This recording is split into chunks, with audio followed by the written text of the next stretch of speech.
Good morning, Trinidad and Tobago. It is Tuesday, the 16th of June. Welcome to Pep Talks in the Morning.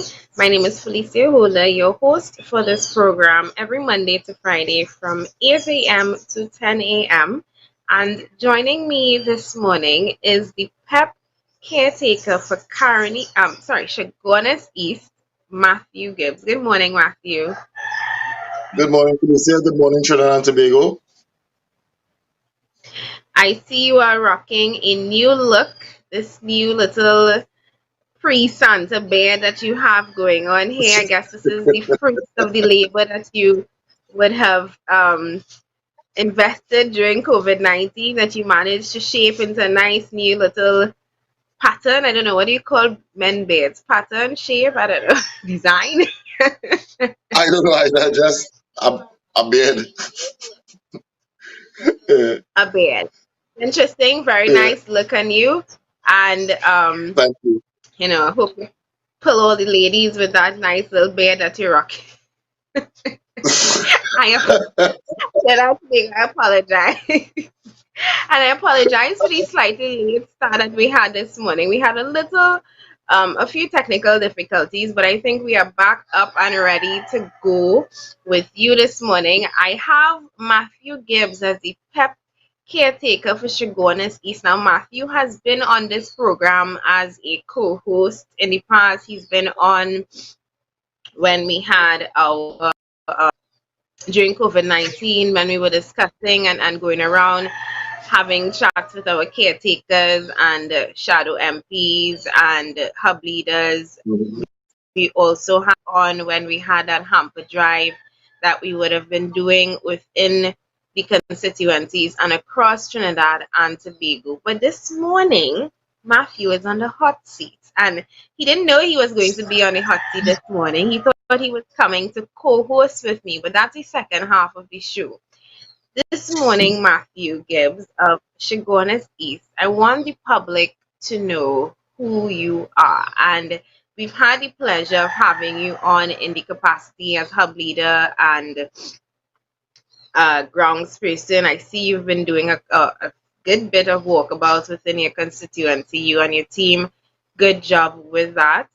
However, I want the Mhm. public to know a little bit more about Matthew Gibbs. So let's start off with that very easy question. Please tell the public a little bit more about yourself. We could leave out all the extra details. Let them know who is Matthew Gibbs. Not a problem, not a problem. And again, good morning, Trinidad and Tobago. Well, in Central, from my past till now, I'm quite well known. Well, for those who don't know me, my education background, I went to Presentation College here in Chaguanas. Yes, together with the CMO, Roshan Parasram. He was my classmate. Yeah. I'm a businessman. I'm a sales and marketing professional, a business professional as well. My whole thing about getting involved with the constituency, with the community, is that on the PEP bandwagon, I've realized that this has given me an opportunity to now start to give back to the community. I grew up here in the Chaguanas region. I have a lot of friends, a lot of family around, and experiencing the woes of everyone here in the constituency really drove me because that's part of my personality. I like to help people. I want to be able to give back, to be that link where people could say, you know what, we have something now to believe in. We have people now that actually shows interest, that wants to give proper representation to the people and carry a nation forward. That is what the PEP is built on. And that is why I joined and came on this bandwagon, because my PP family here is part of my personality. And like I said, you guys, you are my family. We have is each other. And I know with joint efforts, we are going to make Trinidad a better place. We are. I know we can do it. I have faith in people. I have faith in humanity. Call me naive, but I have seen it. And I am seeing it within this party. Like you mentioned before, our hamper drives, our charity initiatives. These are the things that the general public, I would say, could judge us by, because we don't do this for fame. I don't do it for fame. I do it because, you know what, somebody else can't. And that is why we all need to be a part of the change if we want to have a change in this country. That's me. My fight is for the Well, people on the ground and for those who lack representation. you hit me a Rondell Glasgow special where you guys had him on the program, and I don't know if he peeked at my questions before, which is why I specifically did not tell was coming on the paper. But I feel you'll maybe this family vibe that we have is too much of a family vibe because you preempted at least two of my questions, which I will still come back and ask you officially in the end. But I mean, I think you pretty much answered it already. But before I continue this interview, there is a bit of housekeeping that I forgot. The question of the day this morning is not actually based on the topics that we're discussing. Yesterday, I mentioned to you, and I've been mentioning over the past 2 weeks since the COVID-19 restrictions have been easing up slowly but surely. Um, we have been discussing whether we should take pep talks back to 6 a.m., which is when this program was initially scheduled to broadcast at 6 to 8 a.m. We moved that time to 8 a.m. to 10 a.m. to accommodate the people who would have been home during COVID-19 stay home order, to accommodate those who were well, at home during that time and would not be waking up at 6 a.m. to get ready to go to work. But now that most of the country is back out at work, now that the restrictions have all but lifted, we want to hear from you, the viewing public, the audience, the fans, the people who watch this show and call me when they don't see the show or if it's a few minutes late. To you people, those who have gotten accustomed to waking up to pep talks in the morning, please answer the question for the day, the poll of the day, which asks, do you think pep talks in the morning should move back to 6 to 8 a.m.? We will be guided by your responses as well as what the viewership is like during this time. We have been consistently monitoring it over the past week and a half. And at the end of this week, we will know for a firm, we make a firm decision. I promised by Wednesday, but I know Thursday is also a holiday, and for those who don't know, we try not to have pep talks on a holiday just to give the team a little breather in the. So we may be back on Friday. I'm not sure if I will be hosting because I have asked Lima McLeod Wilkinson to take over Fridays. Michelle Davis is also taking over Thursdays, just to give me some more time to deal with my responsibilities, particularly as this Mhm. party ramps up towards the next general election. So if you can give me until Friday, and I will ask Lima to give me a special segment on her program to come in and announce if we're moving the time or not.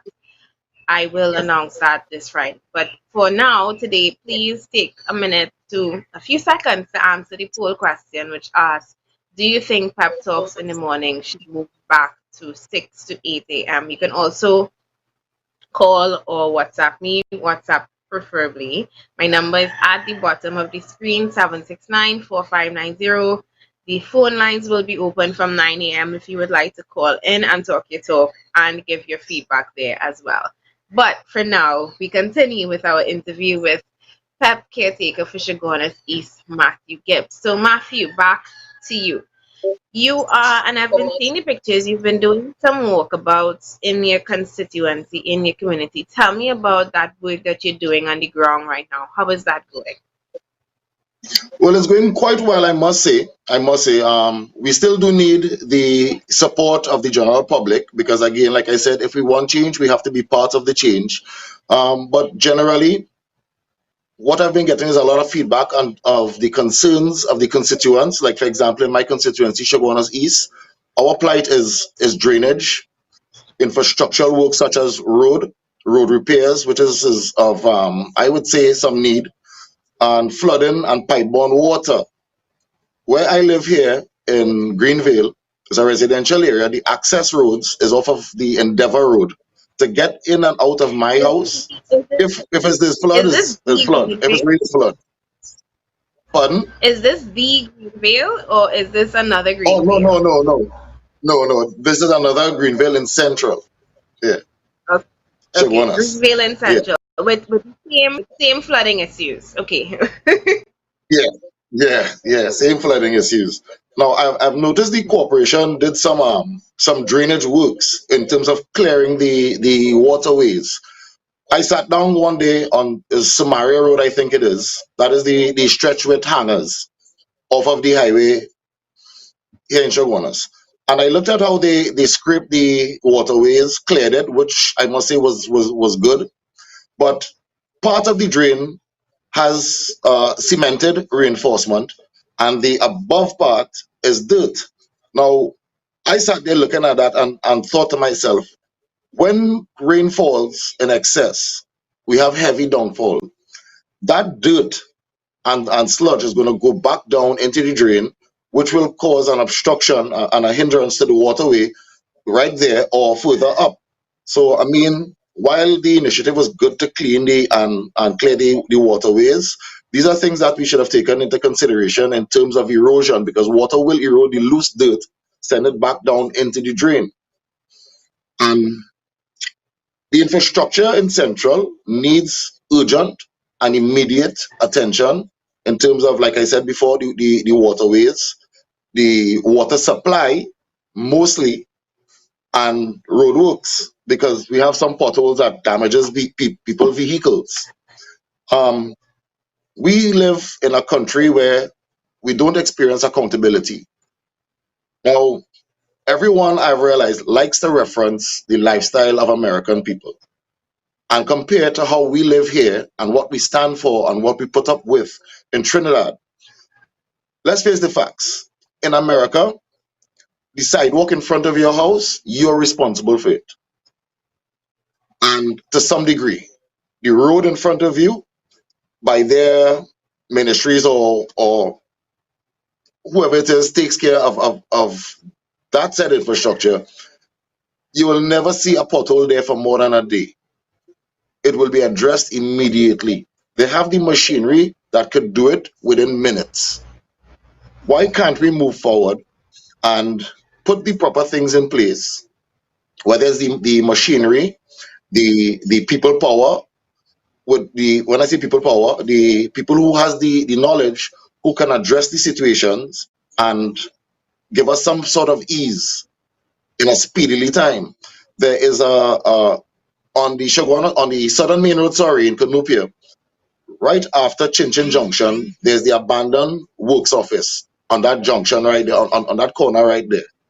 And not too far in front of that office, WASA did some repairs a while ago because it was a serious pothole and a water leak. I will be doing a video of this present situation where you can see we now come outside, look at that piece of road repair to know if we have water, because water is leaking through it. Now we know that's going to erode and eventually create a problem again. And that piece of road right there is horrible.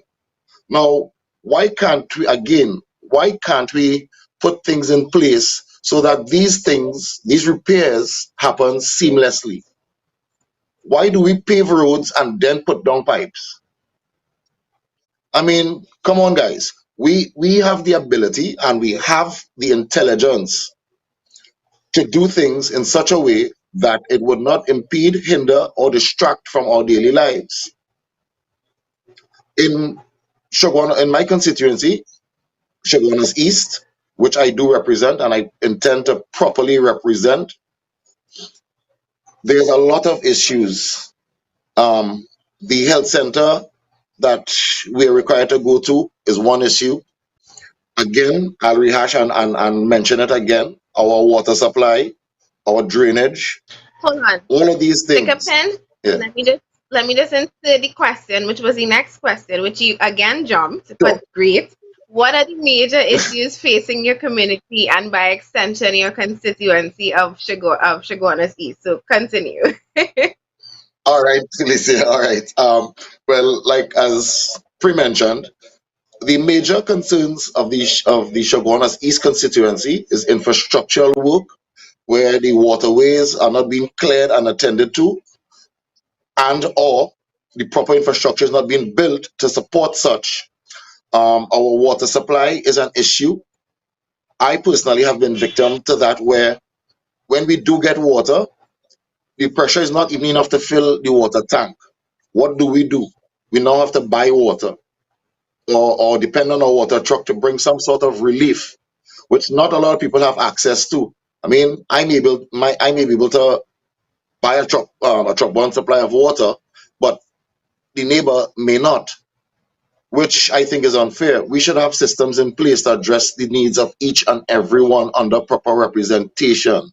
Now, I support the idea where we have a board of supervisors appointed to each constituency, because according to Philip, it makes this seamless.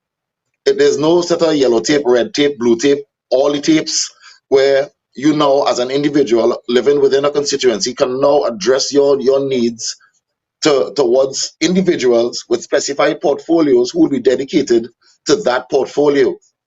Me being elected, hopefully, as the member of parliament, under PEP's policy, I would not be able to hold any other portfolio other than my own, which would be to attend to the needs of the people of Chaguanas East. That is what I intend to do. That is what Felicia, I just love doing it, because that is part of my personality. I love helping people. And if I had life my way, I would give everybody all what they need if I could have. I've been getting support from the constituents, and a lot of positive feedback in terms of what we're doing, not being in office, not having parliamentary privilege. They are actually quite impressed with the work PEP generally does, because feedback from a lot of those who are intellectually inclined, they have realized that we are forced to be reckoned with. We are not focused on pointing fingers. Our party is built on solutions. And that is what I love about the PEP.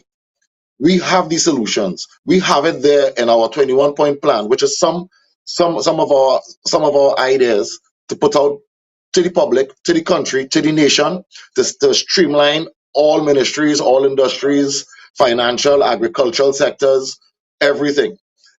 Now, if we get that opportunity, I'm not saying that we can fix Trinidad in 5 years, but we can reach a hell of a long way within 5 years, as long as we have the support of the people.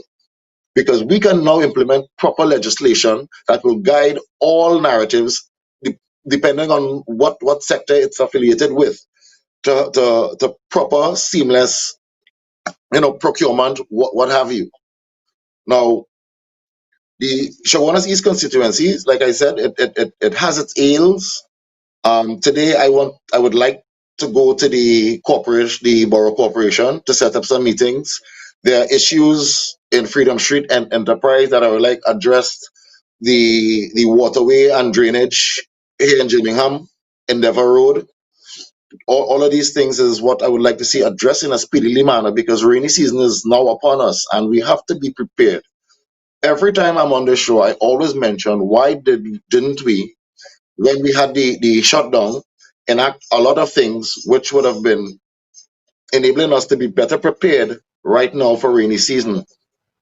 Unemployment was at its peak during this COVID shutdown. There has been a lot of job losses, where we know, under our policy, we would have hired people from within the constituency to carry out the work, stimulating local economies. This now would have cushioned the economic blow and rebuttal of this COVID situation.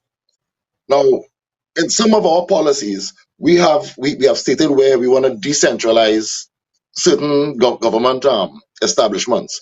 Now, me digging up in this and dissecting that policy, I actually implemented it during the COVID season in my business. I actually gave up my office space. Now, by me giving up my office space, it allowed my staff, not many people, 5 people, they can stay home and do their work, and have virtual meetings once, twice a week. I am now saving $12,000 a month in rent for that office space. That savings enabled me to give people a salary increase because I have realized that allowing my staff to stay at home and work from home gives them the opportunity to attend to their families, their personal needs, and Felicia, I'm not joking, I've actually gotten a lot more out of them than when they are sitting in an office. They More give me back a productivity. lot Yep. more. Yes, a lot more. So I am now assisting in the traffic situation because they don't need to leave their homes. They can sit Indeed. down, do their work, you understand? Do their work, send me the necessary information, and we work from there. And so far, it has been working perfectly. Like I said, the savings I have made on that rental space, it has enabled me to give everybody at least a $1,500 increase in salary because they use their internet at home. So the little increase I gave subsidizes certain costs for them, which still, as a businessman, I can now balance the money I write as a profit at the end of the month. Businesses are set up by design financially to cover costs, which will be your main cost, which is your running cost, which is your staff, vehicles, maintenance, office space. I have to create a turnover with a profit margin to subsidize salaries and all of those overhead expenses without having to fight for that $12,000 every month to pay a rent only. And now, Felicia, that's just the rent. I'm saving on utilities. I don't have a light bill there to pay anymore. I don't have communications bill to pay anymore. You see where I'm going with this? So my Yeah. staff, they are a lot happier. They can attend to their children at home because a lot of them have families. They can go on with their daily lives, collect their full salary. I even added a medical because I can afford it now to assist with their medical plan. If we, as let's just say a government, implement Hmm. things like this, where a lot of the offices we don't need to be paying $20 million a month for, with a lot of vacant space, we can now take that money and put it into something else that will be more important for us to attend to. So, with that being said, anyone listening to this program who has the authority to make those decisions, think about it. You'll be saving money because you're saving office space. And we all know the prices of government buildings, the rental fee that they pay. It's quite a lot. This could save us millions of dollars every month. It will reduce the But traffic. Matthew, I have to ask, you talking about cost savings, but if we're saving millions of dollars, then who would pay for Mona Nahus's hairdressing appointments and all of these things? That's us. That's state money that's paying for these buildings. I mean, you're talking about cost savings to a government that is willing to pay over $500,000 to rent a 40 by 40 fence. And I mean, I'm being facetious here. Mm, Of course, the relevant authorities that we have in power in office right now, we have already established that they are not about cost savings and cost reductions and increasing family times and reducing overheads and dealing with traffic. We need traffic. We need traffic so that it can justify building an interchange at 50 times the value of the cost of an overchange. And I mean, mm, again, sarcasm and being very facetious here, but I think the yeah. government that you want to talk about is the government that you are hoping to be a part of, which is the Progressive Empowerment Party government. I just had to stop and insert that because I mean I think you're pleading to the wrong people at this time. But please continue. Yes. Yes, I agree, Felicia. I agree. But again, like I said, there are a lot of things that we can fix and streamline. There are those of us within this country that could stop working for the next 3 to 5 generations and still be very wealthy, thanks to politics. And they are not even politicians. But let's not go there. Our focus is solutions, making this country work, and moving forward as a nation. We should not accept substandard way of life. We should not accept substandard living conditions. Our banking industry, well, self-explanatory. We need to open up and create competition for these industries.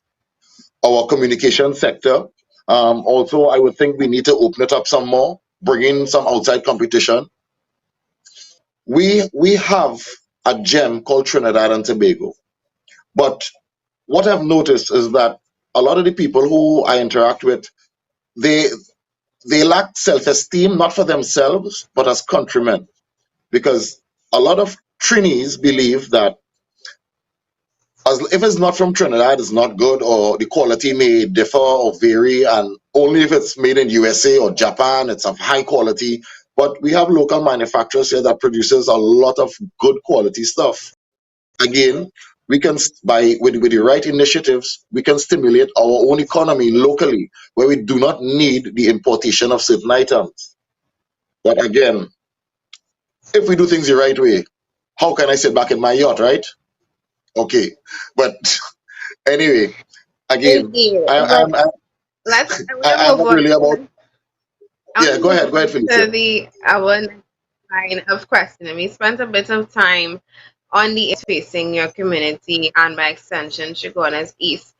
We spoke a lot, like I said, about that, and you did go into detail. I mean, that idea that you had for businesses, particularly in central Chaguanas, where I know there's a lot of Chaguanas faces a lot of traffic. I think the way that borough was Mhm. built was not built to handle the capacity of traffic that it now tries to accommodate. And I've seen several traffic plans for Chaguanas that have most have not done very well. I think this one that we have going right now is probably the best we've had so far, but still uh peak Mhm. time, peak hours, sorry, of the day, especially during month end or the first week of the month.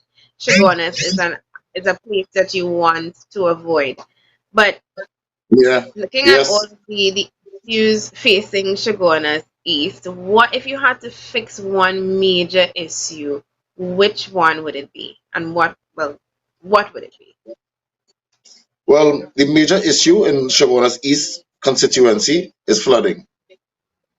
That would be me as an MP for the area. That would be my first initiative to streamline, to set up under our party's idea of putting retention ponds with a water plant next to it to treat and reintroduce the captured water, flood waters, back into the public for public use, commercial use, domestic use, what have you. Um, then my second act would be to address the traffic situations. I do believe that anyone who designs the roads, the road access, roadways, maybe the highways or main roads, I don't know why they lack the simple foresight that here's what Trinidad will have more than 100 cars eventually. It would not stay with just 100 vehicles. So why are we still building two-lane highways? Our highways are what I would like to look at, oversized main roads, really, because on the like in Shogunas, you want to go to Price Mart, it's traffic. That flyover right there in Endeavor, why is that still in this day and age 2 lanes? We should have had the infrastructure set up where we could have accommodated every flyover with 4 to 6 lanes, merging lanes and directional lanes. This would appease the traffic situation. By Monroe Road flyover is ridiculous. Ridiculous morning and evening. Again, 4 to 6 lanes, merging directional traffic lanes with a shoulder.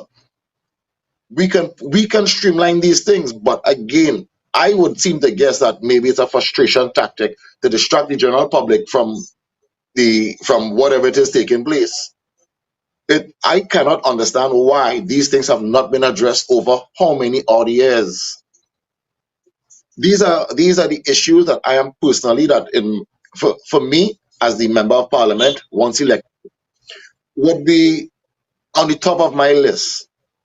Drainage, hashtag flooding, infrastructure, roadworks, all of those things, which comes under one banner.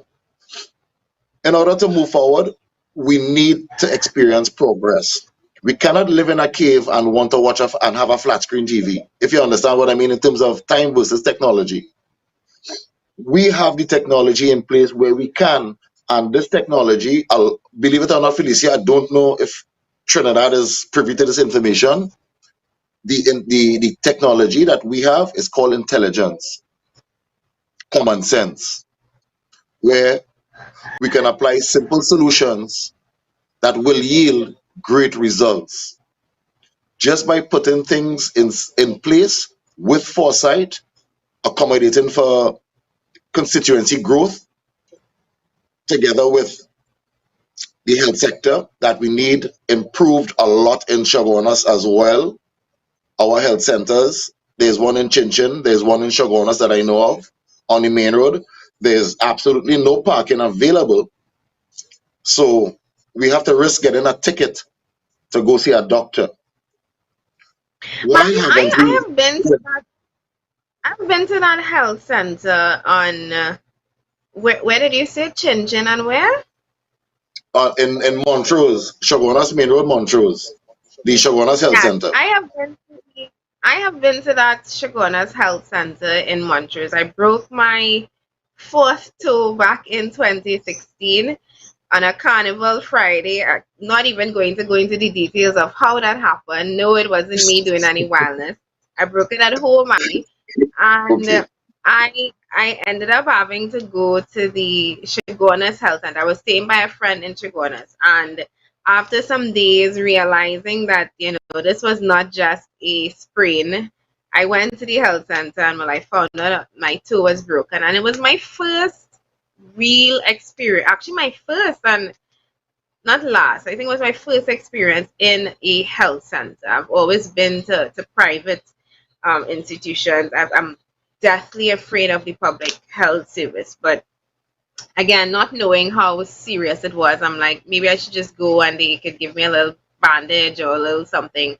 Again, found out it was broken, but my experience from start to end was an eye opener for me. Just like you said, on the Chaguanas Main Road, absolutely no parking. I think they're parking for like what, four vehicles, all four are taken Yeah. up by doctors and nurses of the institution. The Yep. road next to the hospital, it's small, it's right off of the highway, Mhm. the road, it's Main road, traffic yeah. for so Yep. it's a two-way street, so two cars trying to pass at the same time while trying to fit next to cars that park alongside the road because there is no parking. You get inside the health center, you have to sit and wait on these hard wooden benches. There's obviously a feeling of just darkness and despair. And you're thinking, if I was really in a serious condition, like if I was not just here for a broken toe, I would be absolutely depressed to have to sit down and go through this. And you Hmm. sit there and you Yeah. take a number, you wait for them to call your name, they fill out a card. I mean, I have said that I have been very lucky to have pleasant doctors and nurses deal with me. I think it's my personality. From upfront, I want to joke and laugh with you because I can't stand people being all stuck up and piggish and hoggish with me. So I try to break the ice early. But still, Yeah. I mean, I saw people having to deal with some kind of rough attitudes. And I'm thinking, you say Shagunity has two health centers, right? Why not? And, Hmm. and we're talking Pep C here.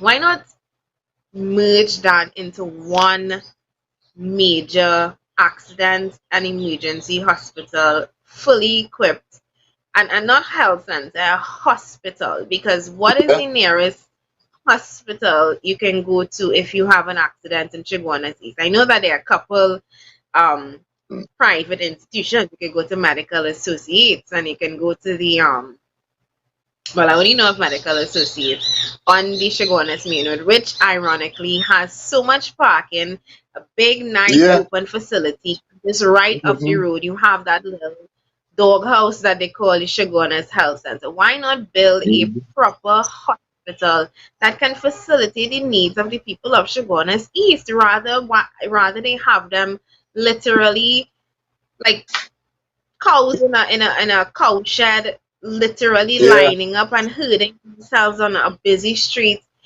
I mean, simple yeah, solutions, right? And like I yeah, say, I've experienced it firsthand, so I know what that Chaguanas Health Center is like, and I know that the people of Chaguanas deserve so much better than what they are being given right now. And is it that they're going to have to wait 10 years like the people of Arima to get a hospital? Is it that they're going to have to wait? Is the Point Fortin hospital done? Is it open? Are they going to have to wait 15 years like the people, the residents of Point Fortin? Is it that they're going to frustrate them to no end, or frustrate them to the point that, okay, finally here, look at health center? And sorry for taking over your segment of the interview, but like I say, I've experienced this firsthand, so I know exactly what you speak about when you mention and you describe the situation with the healthcare and the health centers in Chaguanas East. But you continue, Matthew. yeah. So you're absolutely right, Felicia, because truth be told, it's not just the Chaguanas East constituency that uses the Chaguanas Health Center facility. It's also Caroni East, Chaguanas West, together with the Chaguanas East, and then some. So there's a lot of people that goes to Chaguanas for a lot of things, being the town central of central Chaguanas. So you're right. Our health facility should have been upgraded to a hospital with a trauma theater and with operational, rooms to operate for minor surgery, major surgeries, or even self to prep you to go to Mount Hope or Port of Spain, where may have the proper operating facilities. That would have been so nice to have here in Central, and it would have been even greater to have it run efficiently, where we don't have to go there 2 o'clock in the morning and leave there 3 o'clock in the afternoon. Because now the attitudes of some of the health providers, I would not blame them or be too harsh with them, because sometimes, Felicia, the conditions that they work under, deplorable. Sometimes there are You're preaching situations to the where some may have choir. to work 24-hour shifts. Yeah, You're preaching to the choir, Matthew. I just saw this weekend, gone on Friday, last week Friday, Michelle Davis and I were discussing this on the program. Just last week Friday, the nurses were protesting the conditions under which they have to work, the fact that some of them are still on contract, the fact that some of them do not have the proper PPE to deal with this COVID-19 situation that we're experiencing. And I mean, a little bit later on in the program, I want to bring up the issue of our frontline and essential workers, where we actually have the sanitation workers. Well, they call them scavengers. I don't like that name at all, but the yeah, sanitation workers in the port market are protesting for basically the same thing, their working conditions, the fact that they're not being paid properly. And we made such a hullabaloo and such a big deal out of bringing up the essential workers during COVID-19. On one Sunday, we asked everybody to come outside of their homes and clap for them. And I could not believe the stupidity when this same country, this government has not given our nurses and our frontline staff and our essential workers, our sanitation workers, our garbage collectors, we have not given them the proper payment to mirror the kind of work and the kind of hours that they put in. And I mean, giving them a clap is almost, you might as well give them a slap in their face, because yeah, that is a diss that they're doing when we just absolutely refuse to treat these people like people. That's what we do. And nurses, I mean, there's no excuse. At the end of the day, if you're in a line of service, and I learned this, I did customer service, extensive customer service training in my 7 years as a communications officer. Did extensive communications customer service training. And one of the things that they teach you is, if you and your husband fall out and you reach to work and you're in a bad mood, that's still not a reason to take it out on the customers and the clients that you deal with. So they teach you that, but at the end of the day, they also teach you that it is understandable when when it happens. Of course, you don't want to be like that, and you always have to aim to be the best.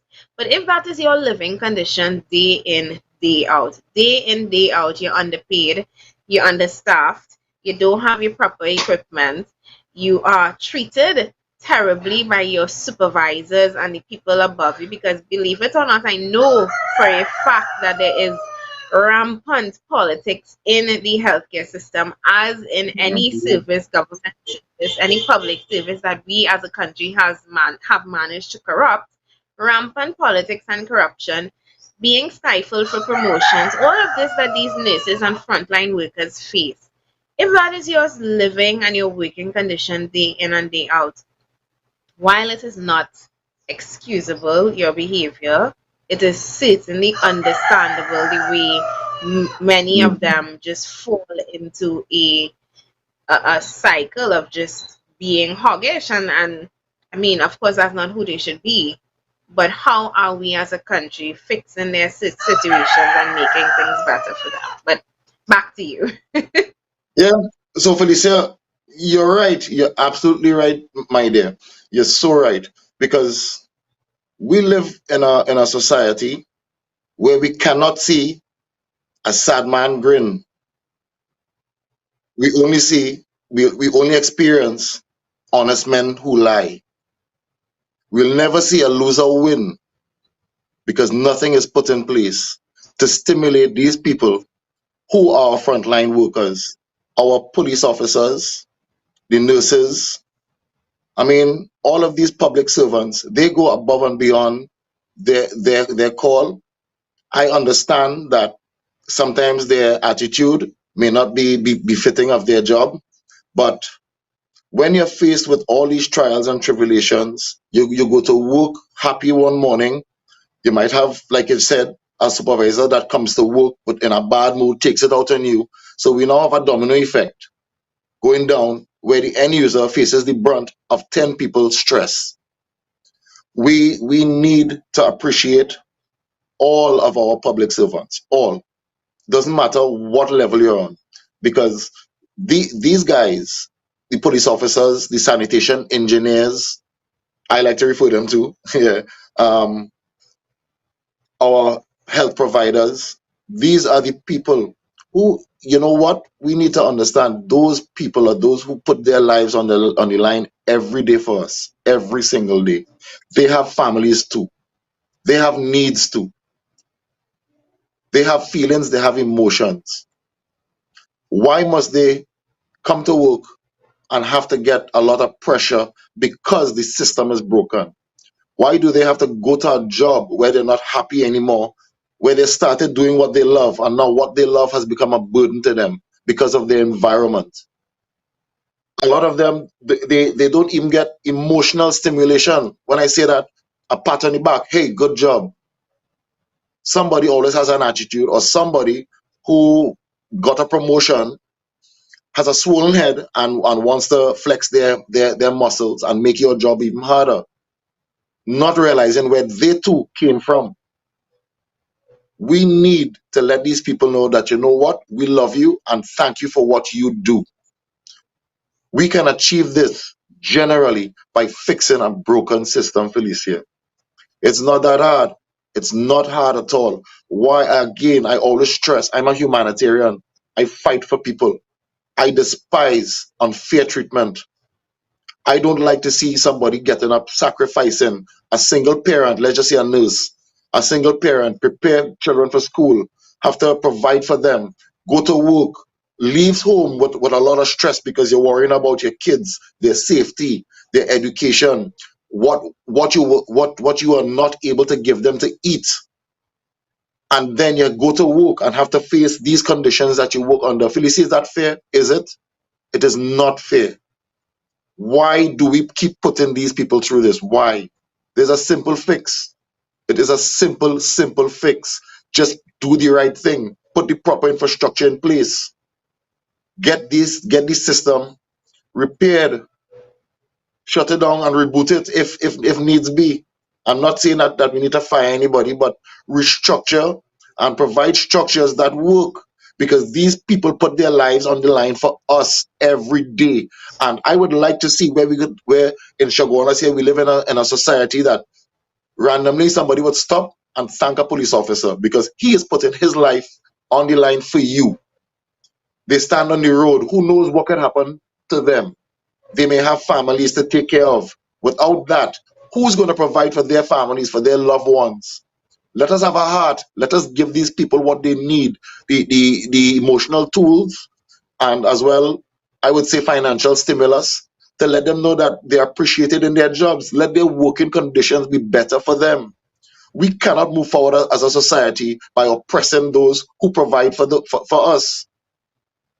There are different countries in the world that glorify their service providers and treat them with respect and honor, which we lack here and as a society. Are we really Trinis? Are we? If we have to treat our own like that, who are we? We have lost ourselves and we need to fix it. You want to make a change? Look in the mirror and be that change. Start with yourself. That is where we need to be as a people.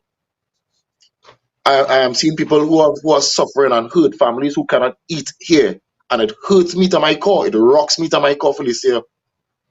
Why can't we have things in place to provide for these people? Must they go through trials and tribulations and it has now become a way of life? That is unfair. That is unfair.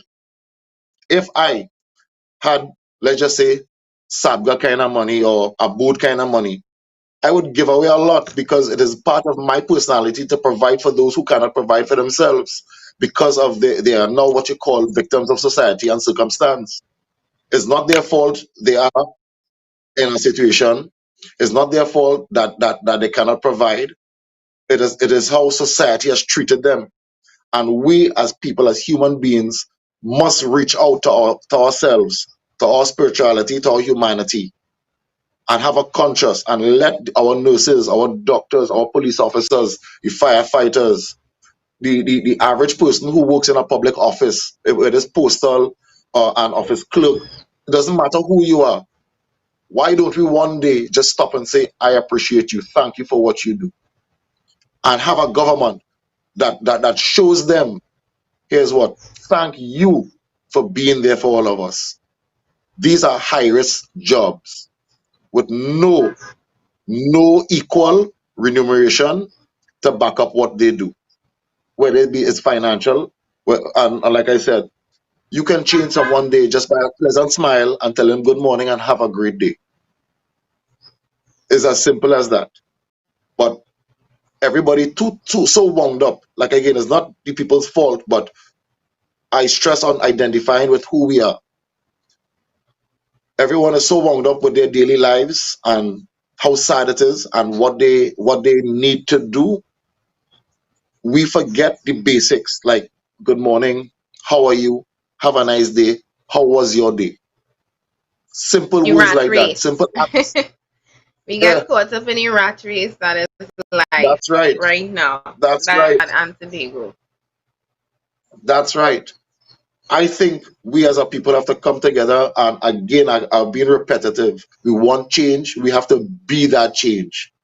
I started being a great change when I joined the PEP because as I am seeing right now is the only foundation that provides me with the necessary tools to give back to the people and to give back justly.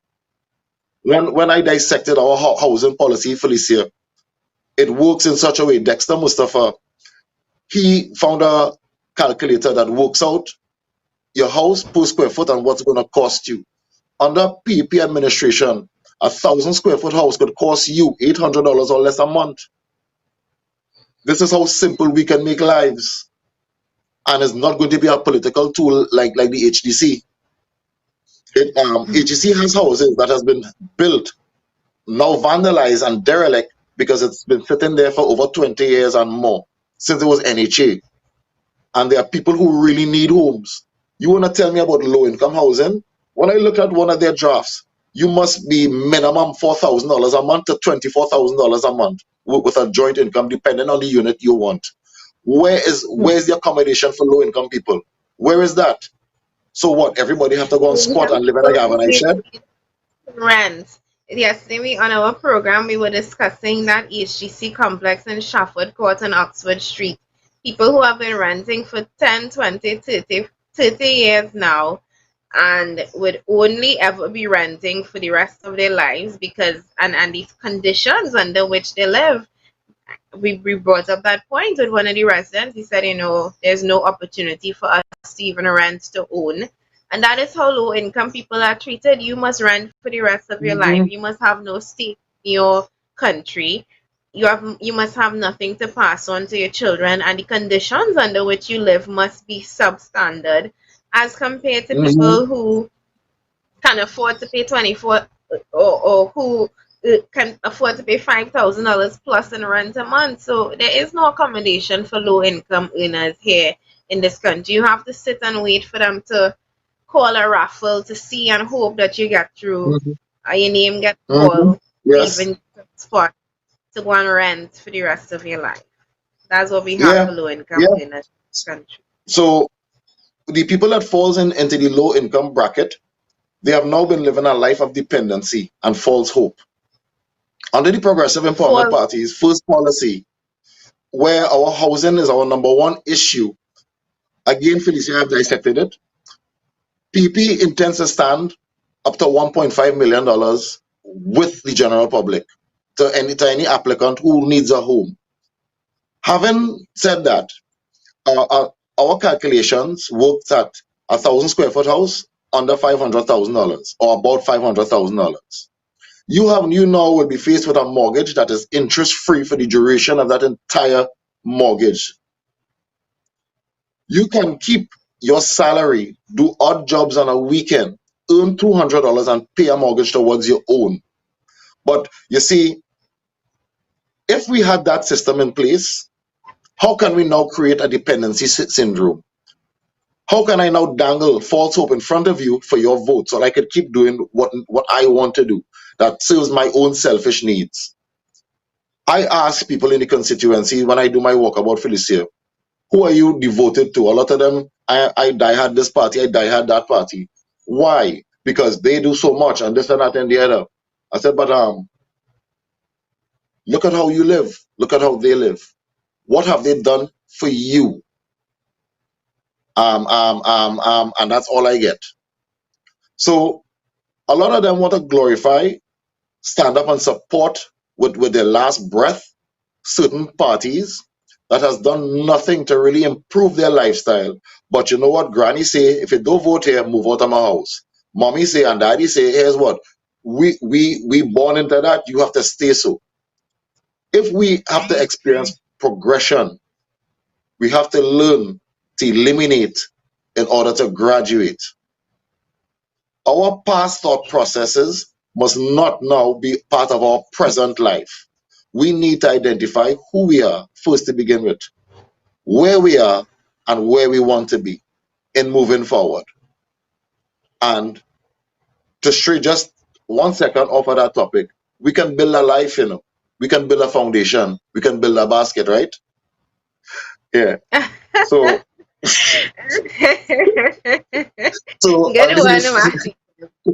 Really good yeah. one, and I hope you So, don't need to check me for I hope you gave her my number to check me for Father's Day. We have really nice gift baskets for you. I know you would okay. thoroughly enjoy the options that we have going on right now. And as you just made that little stray there, it is 1 minute to the hour of 9 a.m. We are due for a short commercial break. I do still have one or two more questions for you, Matthew. One of them Sure. includes something I know is very dear to you, which is the motorsport industry. Matthew has been going on and on about this since he joined the Progressive Empowerment Party. And I do want to give him the platform to air his ideas and thoughts for the motorsport industry, right? That's or motor racing. How do you motorsport industry. Autosport When we industry, come yeah. back from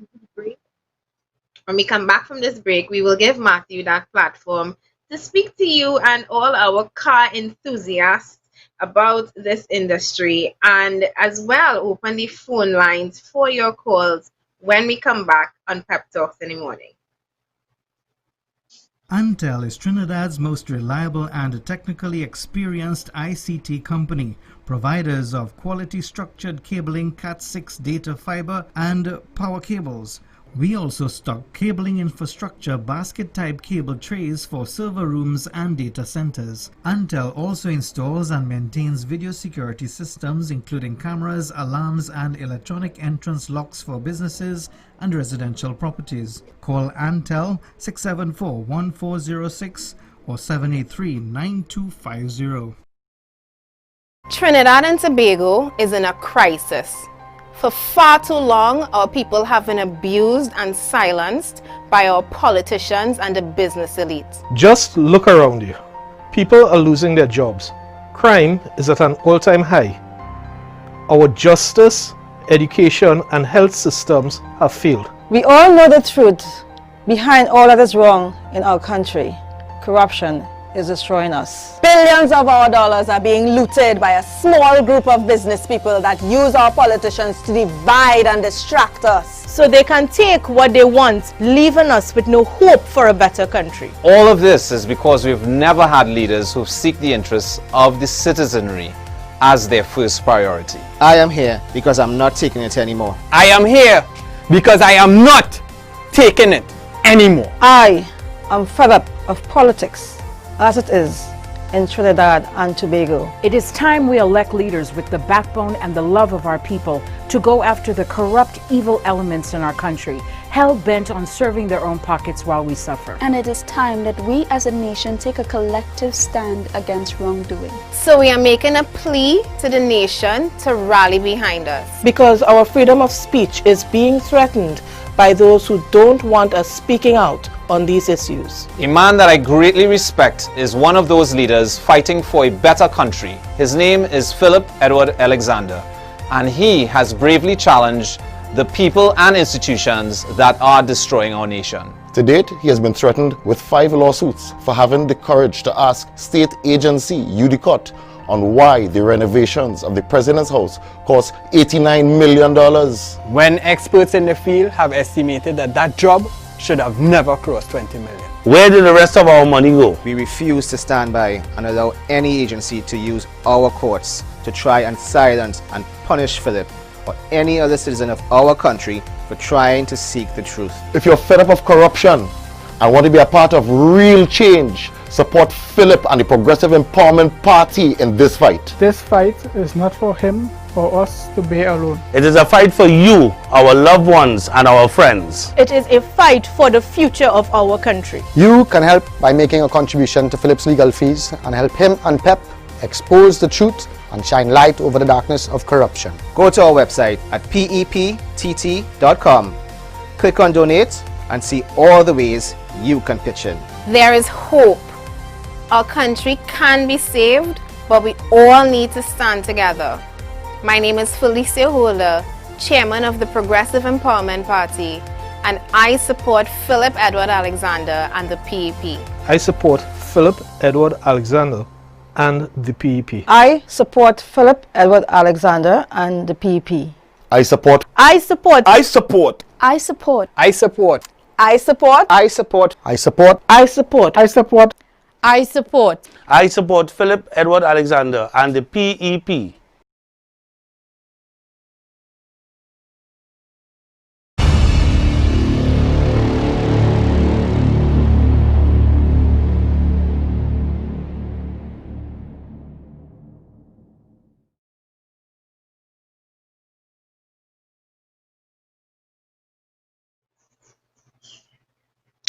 We are back from that commercial break, and as promised, we are going to go into an area that Matthew Gibbs has been basically advocating for since he stepped in the doorway of the Progressive Empowerment Party's head office.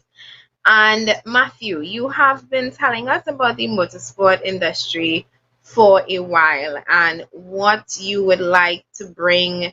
I know you wanted to bring representatives from the motorsport industry. I'm sorry, I did not think to actually bring them on, but I really did just want to have this one-on-one with you today.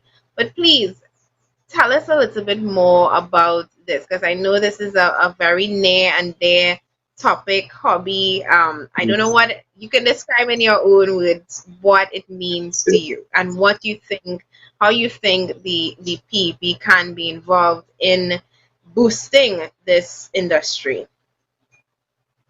Well, Felicia, you're right. Autosports is my passion. One of my businesses, I have a garage where I do, maintenance work on vehicles and whatnot. So I love working in my hands. I love digging up in vehicles ever since I was small, coming from a family of body shops. Yeah. Now, with that being said, before I go on, I would firstly, totally off topic, I would like to thank my mobilization team, which would include Dave Barbour, the representative for Caroni East, Marvin Howard, the representative for Pointe-à-Pierre, and most of all, my mobilization officer / head of Central Security Protocols, Mr. Michael Lashley, for assisting me and making all of our endeavors successful. All right, so moving on from there, back to our topic on the autosport industry. There was one year Barbados hosted an event, an FIA event, which generated over $22 million in Forex. Okay, this is an industry we can capitalize on. I'm not asking any government to mind the sport, but you can give us a kickstart by providing a permanent area and assisting us with infrastructure. We can have all the auto sport disciplines in one area. I spoke with a good friend of mine, Mr. Harish Nanan. His father is Joe Nanan, which is a racing icon in this country. I have friends like Mr. Tanko Babalal, another icon in the racing. Mr. Moti Maharaj, also known as Giant, a circuit racer. All of these guys, all of us, we share passion. This passion for this country can generate foreign exchange under the banner of tourism. We can now remove the tariffs off of vehicles coming into the country for race events.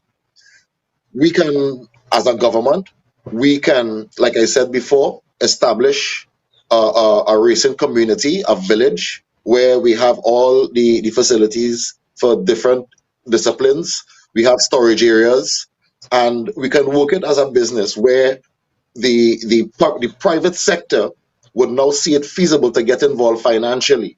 Right now, as a race car enthusiast, me having my own as well, if I'm doing repairs on my vehicle right now, and the cost of those repairs, even though it may be simple to some degree, off the charts, Felicia. If I have to buy a turbo for my engine, you're looking at, for a proper turbo, you're looking at spending anywhere upwards of $10 to $15, $20, $30,000 for one item. We can address this by addressing our foreign exchange percentage. It has been brought to my attention from Sean Sinarine that our exchange rate percentage is anywhere between 13 to 15%, where there are countries who don't even have the resources we have, and theirs are at 3%. That alone would reduce the cost of purchasing items, where it wouldn't cost 10-fold or 20-fold from the US value. Now, when we incentivize this sport, meaning that we get the ball rolling, we have a dedicated area, autosport can go down many avenues where we can get the youths involved. We have, like I said, older heads within the sport who can guide the youths, be a big brother to them, show them how it's done. We can now build up on our automotive industry. We can build out on it as well. There are so many tributaries that we can that can be substantiated just off of the auto sport industry being managed properly. If I attend a race event and I win my brackets or win the series, what am I get? I might get some tires. I might get a $20 to $30 trophy, just saying, maybe a quart of oil. After spending 100,000 plus behind my engine alone, I'm not factoring suspension on the vehicle. Just an engine bill could cost you that much, depending on what platform you're using and how far you want to go. We have internationally recognized icons like Ryan Garcia with the SKF Lancer that broke world records. He put Trinidad on the map, the first four-cylinder in history to break world records. We have other race car drivers with their rail cars. I'm trying to remember the guy's name, but he also holds world records. We have people in Trinidad that holding and quite capable of achieving such. Why aren't we incentivizing the sport? Why aren't we supporting the sport follow-up in terms of the mechanical parts, the performance parts that we need to purchase to maintain our vehicles, to get them to the point where we can break records, we can build a name for ourselves, we can put Trinidad on the map as being, hey, those guys serious. There are smaller countries than us that are doing a lot better. Guyana has race events, Barbados has race events. We're supposed to be the capital of the Caribbean. We're supposed to be identified as the leadership of the Caribbean, being the third wealthiest nation per capita on this side of the world after Canada and the United States. We could have incentivized that sport, promoted it where we generate foreign exchange. That will now stimulate our economy because you know why? Parts will sell. We have a lot of parts placed. We have a lot of cars on the road. Let's remove taxes off a certain car parts or reduce the taxes.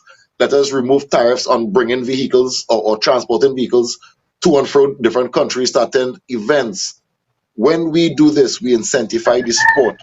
Again, the racing community, the autosport community, like I said, we're not really asking for a handout, but we're asking for support. And if we can get the ball rolling, there are a lot of guys within these communities who have great ideas. But again, Felicia, the cost factor behind it is ridiculous. It is ridiculous. And it is hard for us to maintain our race cars, bikes, what have you, when you have to pay so much money for any given item. It is ridiculous. Again, we can even use it to curb crime. In New York and some places, they have gang wars. And these gang wars take place on a track where gangs who want to dominate other regions, just saying, they bring their cars and battle it out on a track. We can reduce crime. Simple solutions, Felicia. Simple solutions. Because I don't know if any of my guys... go ahead. Go ahead. Finish that point. If any of your guys... No, yeah, I don't know if any of my guys are tuning in right now, but they would say the same thing. Felicia, we can move forward and generate a lot of money because this sport is a money-making event, and we can do it. And we could go to the schools, have driver's ed courses given out, defensive driving courses implemented within school. So when the individual leaves school, they're not trigger happy automotive, well, in the automotive jargons, and driving like mad people. So we can implement all of these things. You see, there's so many ways autosports can add to the value of our nation, add to the value of our people, and generally give us an identity. That is what we need as autosport enthusiasts. We need to have our identity and our identity respected and recognized. When you hear about the autosport industry, and you said that that you wanted to, one of the things that you want to see happen is an actual area for the autosport or the motorsport industry to actually have the events, the activities, etc., bring in Forex, earn Forex, encourage friendly and competitive competition, etc. But when I think autosport, I think Wallafield, and you know better than me what has become of Wallafield. Is it that it is not able to facilitate the kinds of activities that you're talking about? Is it that it has the activity has outgrown that particular area that was designated for them? Is it that, what is it what became of Wallafield? All right, well, Felicia, well, a lot of Wallafield has been taken away from TITASA. That is the governing body for auto sports in Trinidad and Tobago. I think TITASA, now I don't know the inner workings of TITASA, but I would seem to think from an outsider looking in that their hands are tied in terms of developing the sport. With that being said, Wallafield at one point in time had the capability of supporting the auto sport industry. Now, with the restricted areas that we have a little to work with, which is not a lot. If we have somewhere, now, if they give us some more property in Wallafield, as it being an established place already, that would be all well and good. But I think we need a large spans of land to facilitate all the disciplines. Let's just say, I don't want to misquote or misspeak, but just saying that, let's just say we get 100 acres. We can build a mall there. We can have it family-based and family-oriented. We can have the different tracks for the different disciplines, drift racing, drag racing, circuit racing. You know, we can use which we have been using in the past, the old cane roads for the rallying. Now, Wallafield, I would say the sport has outgrown Wallafield. Wallafield is too small right now. It is too small. There are different events held different parts of the country. Why can't we have one centralized location, get everybody together, have the sport incentivized, and move forward with proper infrastructure? We can do it. We can do it again. I don't think the government should mind the sport, but give us the little kickstart, give us the help, give us the encouragement, because this is something that, like I keep saying, can generate forex. It can add value to the nation. As it is right now, I know that this used to happen in Central a lot. I know it happens ever so often by Val Park. I know it happens by the crossing in San Fernando. Drag racing is something that people still take to the highways and streets to do. Well, put me in a spot there, Gil. Well, I'm not going to put you on the spot, but I mean, if you're saying, I mean, let's face the facts. If you're saying that Wallafield has outgrown the area, as it is right now, we have no proper facility for people who want to engage in drag racing, who want to engage in that industry. So they have no other option but to do the illegal thing and take it to the streets. Isn't that the case? That's right. And I mean, yes, that's right. This kind of puts somebody on these, but that is what we facilitate in this country. I mean, when you first came to me about this, I knew nothing about it. The most that I know about cars is what I see on Fast and Furious. But I understand that it is an industry that men and women as well enjoy. Men and women right here in Trinidad and Tobago enjoy. I remember a couple of years ago, maybe about 5, 6, 7 years ago, there was a major accident in Wallafield where a car actually flew off the tracks and into the audience, hitting a couple people, and a girl, nobody died, but I think a couple people were knocked unconscious. And one of the things that they were saying about it is that the tracks are no longer suitable. The area is no longer suitable for the industry, which has, like you said, outgrown the facility. And people, if you are really that invested in it, you have no other choice. The choices are park up your car and just resign yourself to racing up and down on a little 2x4 track in Wallafield, or breaking the law and going to drag race by Val Park Shopping Plaza. And I mean, of course, we would want citizens to do the right thing. So why not invest in the industry in a way that can facilitate safe, because we don't want any accidents, safe, legal, as well as income generating facilities like the mall that you were saying, like the different tracks, etc. And that point that you made, Matthew, about crime, etc., I don't think people would have considered it if, front runner in terms of reducing crime. So it's not a PEP policy that we developed the motorsport industry, but all of our PEP policies are based on progressive ideas, and our government, a progressive empowerment party, always be focused on continuous development, on continuous improvement, on finding ways to develop your society. And it includes looking at the areas and the sectors of society that are underrepresented right now, that are underfunded, understaffed, under lacking attention. And I mean, the reason why I wanted to speak about this is because I am positive that the other people who are very much or who would very much like to be involved and see a proper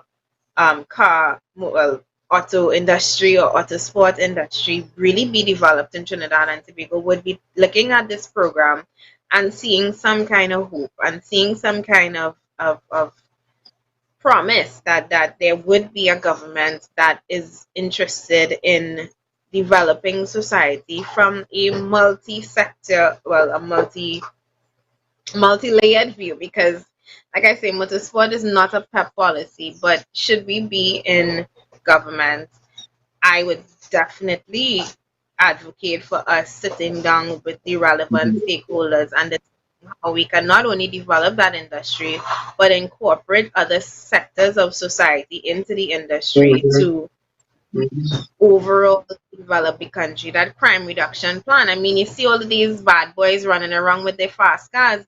Maybe if they were racing the road, they would be, running around shooting guns at people, and all of this dovetails into us trying to just build a better society. Yes, I agree with you 100%. And you are right. I mean, it's not PEP policy is not motorsports. It is a progressive group set of policies we have in terms of the progression of our nation. Now, like I said, me being an autosport advocate and enthusiast, I ask people, I mean, within these circles, and the question I ask is, how do you feel? And a lot of them, they're discouraged because you have a vehicle, depending on the nature of your vehicle, it may cost up to $1 million for you to believe it or not. Yeah. Because I'll give you an example. Yeah, a rally car, the shocks for a rally car is over 100 grand. Yeah. Proper shocks for a rally car is over $100,000. Yeah. So you could get up every morning and look at your $1 million, $2 million vehicle sitting on right there and have nothing to do with it. Because we don't have the infrastructure or anything provided for you to go and have fun. This is something that being a mechanic sideline, that reduces my stress because it's something I love doing. And when you do what you love, you're not working. It will add to your emotional stability and help you. Now, if we take this thing seriously and move forward and make the right investments, you will see that it will yield profit. Again, I'm not asking for any government to mind the sport for life, but get the ball rolling. I can get the people together who will show that, you know what, we can make this a profitable business and make it feasible for everybody. But we have to start somewhere with it. And I believe in removing a lot of the taxes off of the general automotive industry in terms of auto supplies, maybe additives, performance parts, normal maintenance parts, the cost of lubes and lubricants, what have you. We remove a lot of the taxes or drop the taxes on it to make it a little more affordable and reachable, so that anybody and everybody who is interested in auto sports can say, hey, I can build a little vehicle and start something. And who knows, after 5 years, that same person might be a world record holder, because we now have the accessibility of parts and the affordability of the said parts. And like I keep saying, we can move forward. We can move forward. We can. Do the same thing that we have we have failed to do with the sporting industry. I would never forget that that Plain Talk interview that Philip had with Atta Golden about 3 weeks ago, where he just basically told the story of how Trinidad and Tobago, which was at one point and could have been and maintained our record as producing some of the top sportsmen and sportswomen in this country, we literally again allowed politics to cloud all of that and run it into the ground. And the motorsport, the autosport industry is another such area that, I mean, I can't speak to the politics involved in it. Maybe you can, if there is any at all. But maybe if not politics on that level, we can't speak to the politics on the government level and the level that's supposed to be developing the society, developing all a well-rounded society, giving people who have different interests an avenue to express and well, express their interest is the best term that I have for this right now, but who have failed to do so, leaving us again in the dark ages and allowing countries that are smaller than us, have less resources than us, to come from behind and basically eclipse us in an area that I think we should have been a front runner in. And it's really unfortunate that we have really done that to sports as well, and it seems like we will be continuing to do that to the autosport industry. At this point, I do want to open the lines 769-4590. We are having a one-on-one with PEP caretaker for Chaguanas East. We are discussing him as a caretaker, the issues in his constituency, as well as his passion, his hobby, his baby, cars. And I mean, if you ever see Matthew car, well, you don't have to see Matthew car, you hear it before you see it. It comes rumbling around the corner, and it is clearly a vehicle that the man is in love with. And I mean, they say don't mess with men and the cars. I can only imagine just what his industry is like, what his car buddies are like, and should they have a government that is willing to invest in their particular industry, I know that will make them extremely happy. 769-4590 if you would like to call in. Anything more you'd like to see on that particular topic, Matthew? Well, Felicia, again, I would just like to see where autosport can be a respected and recognized industry in Trinidad and Tobago, because we have a lot of great people here who can make that impact, who can do the job. There are guys heavily involved, who can even write a legislature for autosport within these circles, because they have been there from inception. Again, we need to identify where we're at to know where we're going, because judging from where we've been, it's not a pretty past. And to some degree, I'd say thank God that government never got involved, because what I've realized, anything government puts its hand in does not work. Just does not work for whatever reason. And it crashes and burns. But this time, with proper management, proper procedures and legislation, we can have the autosport industry incentivized, and even with a level of respect. And you're right, like Ato Bolan clearly stated, we could have been recognized as a nation, a top producer of athletes, where it be swimming, hockey, football, cricket, autosport. Yeah, we could have been a top producer on this side of the world of fast cars and good sports and sportsmen. But again, nothing works by design, right? So these are the battles that everybody in whatever sport you're in, they have to face. Because again, like I say, if my car breaks down on the track, there's a lot of money to have it repaired, depending on what the nature of it is. So with the reduction of tariffs and taxes, this can now be reachable for the average Joe who wants to join the sport. Again, I would have liked to think that we could use the sport as a deterrent in crime, where we get the youths involved. We get it part of our education system, get it involved in our education system, where we give them the knowledge of road use, the restrictions of it, the pros, the cons, the dangers, what they have like in the US, a driver's ed course, So children leaving school now would already have their permits with that said class. They would have been educated, and they can now go safely into society and know the dangers that they would be, well, they can avoid with proper practices, with the proper education on the topics. So again, there are a lot of things we can use in this country to move forward as a nation and deter from crime and corruption, but nothing works by design, I guess. So it's out of your pocket, Felicia, my pocket. Whatever you like, any hobbies, any sports, you find yourself faced with the economic downside where you cannot afford to buy your attire or the tools needed for you to progress in your sports.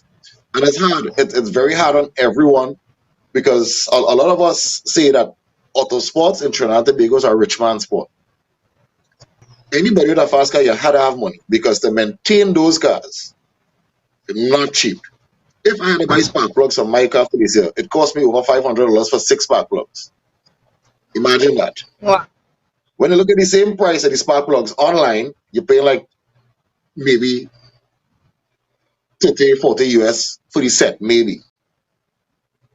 Wow. That is a big price And you difference. just remind me that my car still needs to service. Thank you very much for that reminder. I am All right, and reading I some will of be the there comments to service it. reading some of the comments on the live right now. People are still afraid to support the new party. Their concerns are you making room to split votes. That's why we should condemn the race voting and join the PEP and see if they can make a better life for all. We must pull together to win back TNT from the greedy people in politics.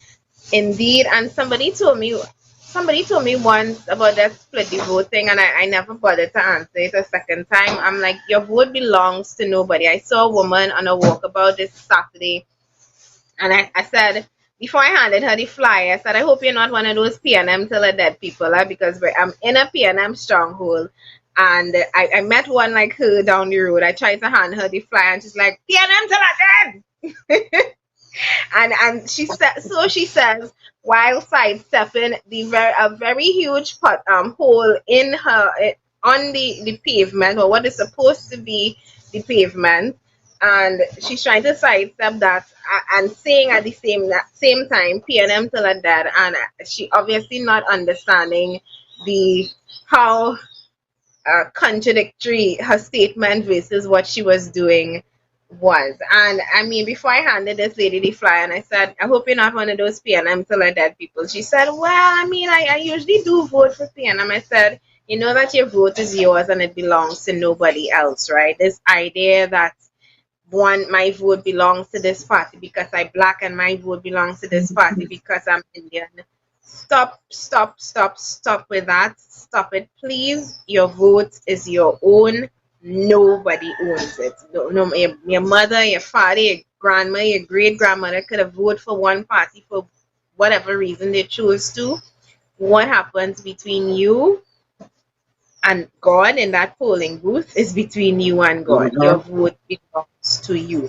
And you know, some people take that fear into the voting booth, which is something I never particularly understood. Why that fear, even though you are alone there, nobody is seeing you, nobody can tell what you're doing. But it is so I would say it's so ingrained in people that this fear that they belong to a certain party. But I am here to tell you that does not have to be. Your vote is your own, whoever you choose to vote for. And please don't vote on bacchanal, don't vote on race, don't vote on who you like. I made that very, very, very terrible mistake back in 2015 when I'm so ashamed to say this. This is the first and last time that I will ever say this. And you know, PNM, y'all could take your kicks off of this or whatever, but I was one who, so sad to say it, I was caught in hype of the Faris Alwari and his whole muscle man thing. I was like, yeah, woo! And again, not understanding. And it feels like that was so long ago. I can't believe I was so politically naive back in 2015. But thank God I have seen the light, and that light is the Progressive Empowerment Party. I'm not voting on who is a nice TV personality. I'm not voting on who looks nice. I'm not voting on who have more muscles and who bursting out of their shirts and t-shirts. I'm voting on real plans and policies because for all the nice looks, what can they do or what have they done while they were in office? Somebody said I agree with you, perfect sense. Felicia. Look, please yourself, indeed. Somebody said sport. Mine of Myers said sport is a very important part of a peaceful society. Indeed, that is very, very true. 7694590 if you would like to call in. That number you can get me on direct or you can get me via WhatsApp. It looks like my device is a little bit low, so I may have to plug in at some point so that you don't lose me on the program. I'm on 4%. 7694590 if you would like to call in. I did have some current topics to touch on today. I'm getting a call. Oh.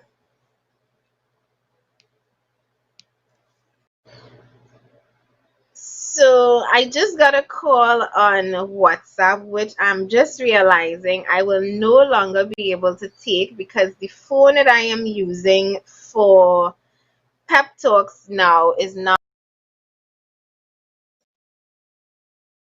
officially. So please, if you call, unfortunately, I cannot take your call on WhatsApp, and I'm just realizing that. I'm so sorry.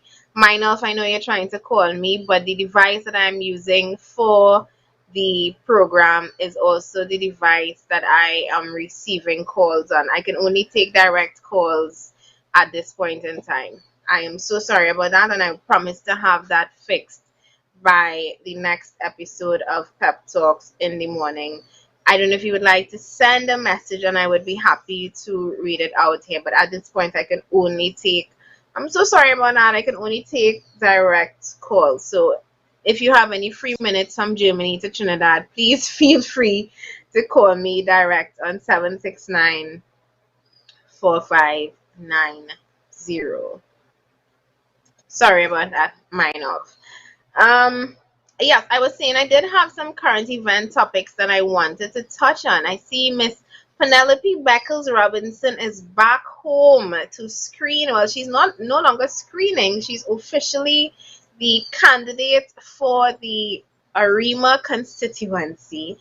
And I am bringing this topic up because one, I do not understand how she got an exemption to fly into the country, and I hope, and I'm saying this while being very cognizant that I might be speaking and answering my own question, but I hope that she was not granted an exemption just to come in to screen for a candidacy, because if that's the case, I hope she picked up a couple of people along the way who have been begging to come back into this country, who have been trying to come back into this country, and I hope that they at some point are able to come home as well. We have so many people on the outside who are trying to come back into Trinidad and Tobago and cannot because of these COVID-19 restrictions. I'm also seeing where the university students are complaining that they came in and had to pay a bill of $488 which is the cost of a two-way ticket to Miami during peak season, mind you. So they paid $488 to fly in from Barbados to Trinidad and Tobago, those uni students. And I'm at some point when you're just desperate to come back home, it's going to make sense that you would pay a ticket at whatever cost. But I mean, Matthew, what are your thoughts on these residents from abroad who are trying to come back home, who are being told that they have to foot their own bills to get back home, or who are still waiting to come back home, whereas we have Penelope Beckles flying in, whereas we have that lady and her family about 2 weeks ago who came in and she brought in a case of COVID-19. What are your thoughts on all of this that's taking place? Well, Felicia, clearly we have a government that cares about no one. I mean, if I were the person to make those decisions, just as COVID was about to hit the international scale, I would find out who we have outside and try to bring them in readily and speedily without that exorbitant cost. I mean, it is unfair for the people to have to pay this type of that that money to try and get back home. But again, being desperate to reach home, you might be willing to pay more than that, which should not be the case. It is totally unfair to the people and to those who had to suffer and bear that cost. That should not have taken place at all, at all, at all. Our priority pre-COVID lockdown should have been to identify who we have outside, which that information could have been disseminated from the various airlines, who we had booked, or who went out, who booked to come in, where they're coming from, where they're going to. We could have made those preparations to have students, especially our students, who we have outside in Cave Hill University in Barbados or UWI in the Caribbean, to bring them home. Should that have been the case? That should have been our priority. Those people that got stranded outside should never have been left there. They should have never been left there, because what this government is doing right now, when they went behind our back and brought in the vice president of Venezuela and her team, and then you telling me you don't know who coming to talk to you and you're the prime minister? Be real now, man. Be real. Your focus as the prime minister should have been on the people, your people. It is our vote, not mine, but the vote of the last election that put you in that seat. It is your public and civic duty to attend to the needs of a nation, whatever those needs are. It should have been of the priority of the PM and those surrounding him to say, hey, we have people outside. Let us find out who on cruise ship. Let us find out who on this. Whatever platform they went out on vacation on, or for whatever reason, and have them come home rather than tell them, no, sorry, you have to reach home by this time or hard luck. You can't do people that. You cannot do people that. And to bring in somebody for screening, what does that tell you? What does that tell you? Like, some of the guys keep raising issues about the Venezuelans and their extension till December and their ID cards. I would like to think that somebody would have a reference sheet of ID numbers just in case these people are allowed to vote, which I don't think should happen, because they're just temporary visitors. Well, supposed to be temporary visitors. And to neglect your own people shows me that you just don't care about anyone, and you could do as you please and no one can tell you anything. All these laws and legislation that they're trying to pass under our noses and manipulating such where they don't need the three-fifths majority, we as a people have to identify this and deal with it accordingly, because anyone in government should be held accountable for their actions individually, past or present. That is a country that we need to live in, where the individual is held accountable. Like, let's say, for example, Minister of Finance just saying, I'm not singling out anybody purposely, just saying, you left this country in economic disrepute. You should be held accountable for whatever loans you took individually. And maybe if you're caught in corruption, the charges should start from treason and work its way up. Why I went on to all of this is because it shows that we have a government that does not care about the people. We have a government right now that blatantly tells you my way or the highway. We have a government that has been distracting us every 5 minutes with something new. When we had that money, that $100 bill exchange in December month, Why didn't they do the same for the $50? Why all of a sudden this big mad rush with guidelines on changing your money? I think we need to bring that issue back up and investigate it to the fullest. Who changed money first? Which businesses were entitled to change first? Who got the majority of the money? These are things that we need to investigate and keep asking questions for. Because this government has been throwing a lot of distractions at us, let us now sit down, list them, and attempt it and get them sorted out one by one. Because here's what we need: answers. We need answers. And all of this distraction right now is to sway us from HSF funding, the accountability there. We should have an independent body that brings in a forensic accountant to dissect every cent, even after the decimal point, where the money went. Launch a full investigation. All involved, the assets should be frozen until, because they want to pass a law where if you are suspected, they can shut down all your assets, take it from you, and then you cannot even apply for bail within or under 190 days, I think it is, or something like that. What's good for the goose supposed to be good for the gander. Parliamentary privilege should run symbiotically with the consequences of John Public. If you misbehave in public office, I believe you should be susceptible and accountable and be able to be held with consequence.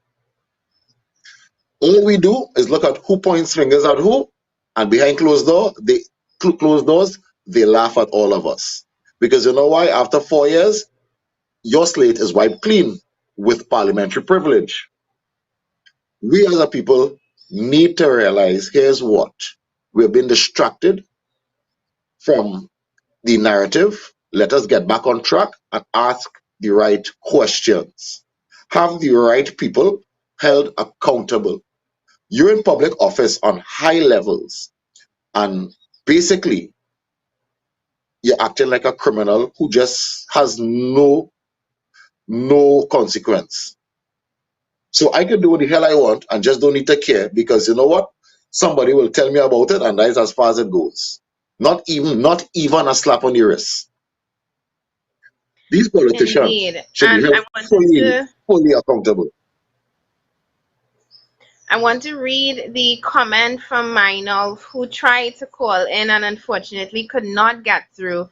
What I wanted to say is congrats to Matthew for his vision about automotive sports.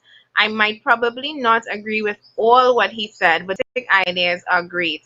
It would certainly require a bit more time to discuss many topics in that regard. For example, electric car development, races, etc. And in general, I have made several suggestions for the development of the TNT sports industry already, but only met deaf ears. The people in the big chairs are the problem right now. And for those who don't know Minov, he's a regular on this show in terms of being in the audience. He's actually been a guest on the program already. Minov, I would definitely love to have you back. Maybe I can have both you and Matthew just discussing the auto sport industry, or the automotive, what do you call it? The automotive sports industry. And I know you have a lot of ideas for sports and the development of Trinidad and Tobago. Meinolf is based in Germany. He's been in Trinidad. I think he fell in with Trinidad. I think Meinolf pick up some Trini woman, you know. I have a feeling. So the love that he has for this country it runs a little too deep. So I don't know, Meinolf, you're hiding something on. But he loves that I think it's interesting though. People, when they come to Trinidad and Tobago, they feel and they experience the warmth, and especially when you go back and you come from a country like Germany and you see what first world development is like, and you see simple solutions that can be applied to the very country that you just came from or visited, you would obviously, and fell in love with, you would obviously continue to want the best for them. And I think that is where Meinolf is coming from in his in all that he has to contribute towards Trinidad and Tobago and the development of this country. I think it's why he's such an avid pepper, even though he's all the way in Germany, even though he's German by birth, by nationality, but Trini clearly at heart. So thank you for that, your comments and your feedback. Minov, I am hovering at 1% battery right now. I can barely hear Matthew. He's at a whisper, and this is even with my device plugged in. I really apologize about that. Satish, I asked him for the poll results because I may have to wrap up a little bit early this morning, about 10 minutes to the hour. So Satish, please, if you are viewing this, I would like to read the poll results. And if you have not yet answered the poll, I asked the question, do you think pep talks in the morning should move back to 6 to 8 a.m. to facilitate those of you who have gone back out to work?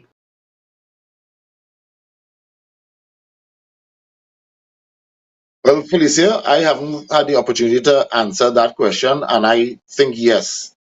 I say yeah. 6 to 8, perfect time where I can enjoy my coffee and enjoy this show. The issue of the sanitation workers, which I mentioned earlier that they had a small strike, a small protest down at the Central Market in Port of Spain. They are protesting over the fact that they are doing 2 jobs at once and they are not being compensated for it. There they are protesting, and I mean, I always say you can't just clap for essential workers. You really need to pay them the compensation that they deserve. Treat them like the citizens and treat them like the essential workers that we claim that they are. We spend money putting ads in papers saying let's clap for them, but when it comes time to compensate them for the work that we claim is so essential, we tend to fall short as a nation. Matthew, Yep. just because we are wrapping up a little bit early, do you want to give me your closing comments for the day? I want to thank you so very much for coming on the program. I think you would have added a tremendous amount of information, particularly in that automotive sport industry, as we discussed. Please give me your closing remarks before my battery goes dead and cuts off the entire program. All right, well, very quickly, Felicia, I think yes, the 6 to 8 is a great idea for the show because I enjoy my coffee and enjoy the show at the same time, and then I can start work. Now, in terms of the autosport industry, we can set a day where I will speak with the key figures within and ask them if they can share their time with us to give a better evaluation of where the industry is right now. Because I'm grasping at straws from listening to what the comments of my colleagues within. And these are the guys like Mr. Vishnu Mangal Singh, Tanko Babulal, Amit's dad, which is Joe Nanan, and his brother Harish Nanan. We could also invite Mr. Moti Maharaj, who is a race car driver as well. We can get these people on and hear their thoughts. There's this good friend of mine, Johnny from Autocanics, great guy, great mechanic, performance driven. Mick Ali, next performance car builder, who's excellent. These are the guys that we need to guide the sport, especially my very close friend Lindsay, who runs 6 Speed magazine, and get these car bodies to come, all these groups to come into one, share their thoughts, express how they feel, and let's try to move forward. But most importantly, putting autosports aside, we need to examine ourselves as a nation. We need to look inside. We need to realize that, yes, we have a heart, and our frontline workers need the respect, the love, and attention that they deserve. Please, Trinidad and Tobago, let them know how we feel. If it means you stop in traffic and shake a police officer's hand and tell him thank you just for what he does, I'm sure that will make his day. Maybe you can offer them a bottle of water if they're out in the hot sun or something. But we need to show our frontline workers that appreciation because they put their lives on the line to make sure that we can stay alive and be guided accordingly. Firefighters, nurses, doctors, police officers, coast guard men, and all those in the service industry, the sanitation sector, those guys, a lot of people, especially the who we like to call the garbage men, people want to look down on them. But here's what I will tell you: a lot of them earn a good salary, better than those who want to talk them down. They are people too. We need to respect them fully. Everyone in that industry, we need to give them the love and attention that they rightfully deserve with a proper remuneration package, including health accommodations via insurance or what have you. We need to protect them so that they can protect us. Trinidad and Tobago, listen to my plea, listen to my cry. Always know that we are one people under one flag, sharing one love. That is where we need to be. Let's see a sad man grin. Let's stop seeing poor people cry. Let us be each other's keeper. All we have is each other. Let's move forward and protect our nation's future. Thank you very much, Felicia.